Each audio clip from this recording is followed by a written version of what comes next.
Hello guys, स्वागत है फिर से एक और नई वीडियो में। और आज हम बात करेंगे चाइना वीज़ा की।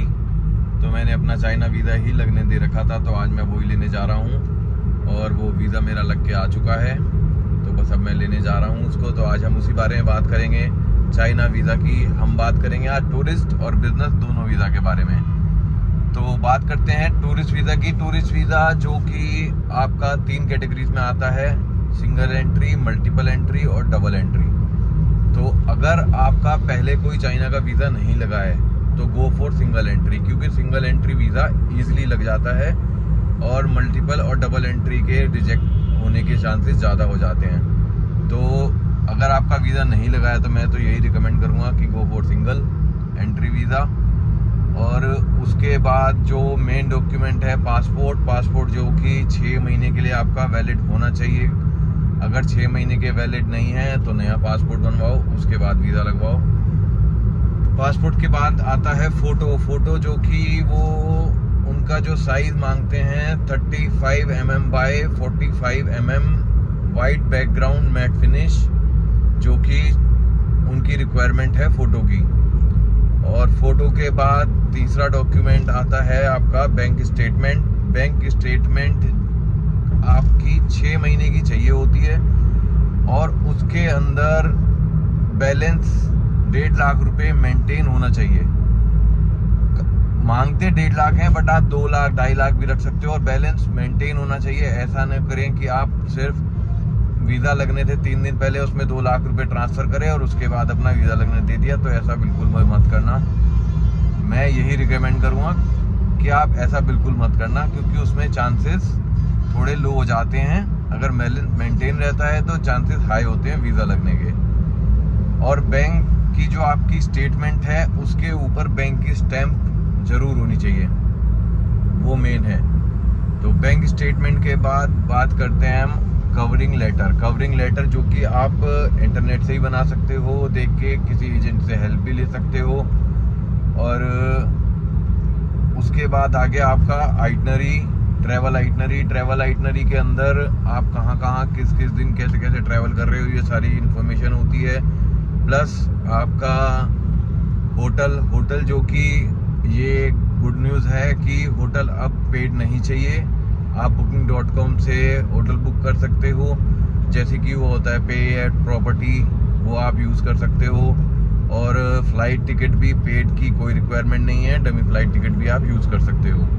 तो ये हो गई आइटनरी के बाद बात करते हैं, अगर आप सर्विस करते हो तो आपकी 3 मंथ की सैलरी स्लिप और लीव लेटर या फिर NOC जो कि आपकी कंपनी से अप्रूव्ड होनी चाहिए। और अगर आप बिजनेस करते हो तो आपका GST सर्टिफिकेट प्लस 3 महीने की 3 साल की ITR, ये रिक्वायरमेंट है टूरिस्ट वीज़ा के लिए। तो बड़ी बेसिक सी रिक्वायरमेंट है, ये हर वीज़ा के लिए नॉर्मल रिक्वायरमेंट होती हैं जो चाहिए होती है। तो अब हम बात करते हैं बिजनेस वीज़ा की। बिजनेस वीज़ा भी 3 कैटेगरी में आता है, सिंगल एंट्री, डबल एंट्री और मल्टीपल एंट्री। तो अगर आपका पहले कोई चाइना का वीज़ा नहीं लगा हुआ है तो मैं रिकमेंड करूँगा कि आप सिंगल एंट्री ही अप्लाई करें, क्योंकि वो ईजी होता है। तो इसके अंदर भी डॉक्यूमेंट्स सेम हैं कुछ, जैसे पासपोर्ट वही अपना 6 मंथ वैलिडिटी होनी चाहिए। फ़ोटो का साइज़ सेम है 35 mm × 45 mm, वाइट बैकग्राउंड। और उसके बाद आ गया, इसमें आपको बैंक स्टेटमेंट की रिक्वायरमेंट नहीं है बिजनेस वीज़ा में। जो मेन डॉक्यूमेंट है वो है इन्विटेशन लेटर जो कि आप चाइना से मंगाओगे। अगर आप किसी कंपनी से काम करते हो या कोई आपका वहाँ पे कोई जानता है या कोई भी आपका लिंक है तो आप उससे इन्विटेशन लेटर मंगा सकते हो। और इन्विटेशन लेटर के अंदर 3 डॉक्यूमेंट मेन होते हैं, एक उनकी बिजनेस ID, एक उनकी फ़ोटो ID और प्लस वो एक लेटर आपको देते हैं कि हम आपको इनवाइट कर रहे हैं बिजनेस के लिए। ये 3 डॉक्यूमेंट मेन होते हैं इनविटेशन लेटर में। जब भी आप इनविटेशन लेटर मंगाओ तो ये तीनों डॉक्यूमेंट ज़रूर चेक करो कि ये तीनों डॉक्यूमेंट हैं या नहीं। उसके बाद आ जाता है आपका कोविड सर्टिफिकेट टूरिस्ट वीज़ा में भी और बिजनेस वीज़ा में दोनों में चाहिए। Plus hotel booking, flight booking, वो आप फ्लाइट डमी टिकट यूज़ कर सकते हो और होटल का जो है वो booking.com से जाके पेड प्रॉपर्टी कर सकते हो। तो उसके अंदर भी कोई रिक्वायरमेंट पेड होटल और पेड फ्लाइट की नहीं है। और उसके बाद आपका जीएसटी सर्टिफिकेट जो है आपका, जो भी आप बिजनेस करते हो उसका आपका जीएसटी सर्टिफिकेट होगा, वो आप लगा सकते हो उसमें। और उसके बाद बैंक स्टेटमेंट तो इसमें नहीं चाहिए। मेन यही डॉक्यूमेंट है सारे, कोई ऐसा मतलब कोई भी ऐसा डिफिकल्ट डॉक्यूमेंट नहीं है जो आपके पास ना हो। ये हर वीज़ा के लिए नॉर्मल डॉक्यूमेंट हैं, चाहिए ही होते हैं और सबके पास होते ही हैं। तो कोई इतना ज़्यादा मतलब आसान ही है चाइना का वीज़ा, कोई इतना मुश्किल वीज़ा नहीं है कि आपको बहुत सारे डॉक्यूमेंट्स इकट्ठे करने हैं, ऐसा कुछ नहीं है। सिंपल से ही सारे डॉक्यूमेंट्स हैं, जब चाहे आप तब मर्जी अप्लाई कर सकते हो। तो अब बात करते हैं कितने डेज़ में ये चाइना का वीज़ा आपका लग के आ जाता है। तो जो चाइना वीज़ा के लिए टाइम लगता है 4 to 5 working days, Saturday Sunday उसमें काउंट नहीं होता। 4 to 5 वर्किंग डेज इसमें लगते हैं। और इसके अंदर भी आपके पास दो ऑप्शन है।